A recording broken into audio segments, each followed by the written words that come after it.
2 মাস ধরে চলমান সংঘাতে হাজারো মানুষের প্রাণহানি এবং হোয়াইট হাউসের উপর ক্রমবর্ধমান রাজনৈতিক চাপের প্রেক্ষাপটে মার্কিন প্রেসিডেন্ট ডোনাল্ড ট্রাম্প যদি একতরফাভাবে বিজয় ঘোষণা করেন, তাহলে ইরান কী ধরনের প্রতিক্রিয়া দেখাতে পারে এই বিষয়টি নিয়ে গভীর বিশ্লেষণ চালাচ্ছে যুক্তরাষ্ট্রের একাধিক গোয়েন্দা সংস্থা। ব্রিটিশ বার্তা সংস্থা রয়টার্সকে দেয়া তথ্য অনুযায়ী বিষয়টি সম্পর্কে অবগত এক ব্যক্তি ও যুক্তরাষ্ট্রের 2 জন কর্মকর্তা জানিয়েছেন যে প্রশাসনের জ্যেষ্ঠ পর্যায়ের অনুরোধেই এই মূল্যায়ন করা হচ্ছে। এর লক্ষ্য হলো ট্রাম্প যদি সংঘাত থেকে সরে আসেন কিংবা যুদ্ধের গতিপথ পরিবর্তন করেন, তাহলে তার সম্ভাব্য রাজনৈতিক ও কৌশলগত প্রভাব কী হতে পারে তা বোঝা।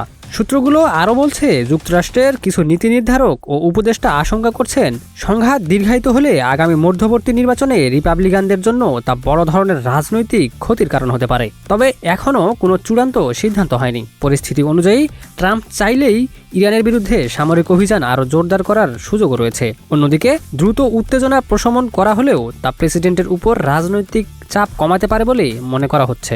যদিও এর ফলে ইরান আরও আত্মবিশ্বাসী হয়ে উঠে তাদের পারমাণবিক ও ক্ষেপণাস্ত্র কর্মসূচি পুনর্গঠন করতে পারে, যা আঞ্চলিক নিরাপত্তার জন্য নতুন চ্যালেঞ্জ তৈরি করতে পারে। গোয়েন্দা বিশ্লেষণে অতীতের একটি মূল্যায়নের কথাও উঠে এসেছে, যেখানে বলা হয়েছিল যুক্তরাষ্ট্র যদি বিজয় ঘোষণা করে এবং সেনা প্রত্যাহার করে, তবে ইরান সেটিকে নিজেদের কৌশলগত জয় হিসেবে ব্যাখ্যা করতে পারে। আবার সেনা উপস্থিতি বজায় রেখেও বিজয় ঘোষণা করা হলে তা ইরানের কাছে কৌশলগত চাপ কমানোর পদক্ষেপ হিসেবে বিবেচিত হতে পারে, যা দীর্ঘমেয়াদে সংঘাত সমাধানে কার্যকর নাও হতে পারে।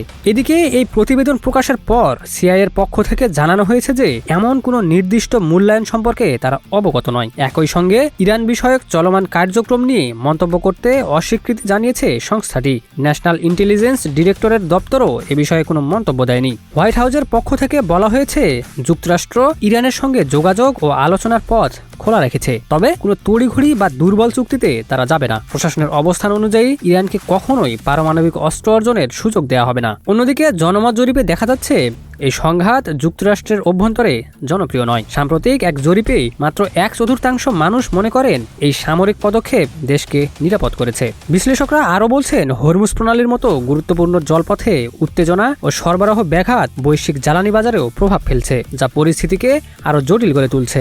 সব মিলিয়ে যুদ্ধ পরিস্থিতি এখন কেবল সামরিক নয়, বরং রাজনৈতিক ও অর্থনৈতিক দিক থেকেও অত্যন্ত সংবেদনশীল এক পর্যায়ে পৌঁছেছে বলে মনে করছেন পর্যবেক্ষকরা।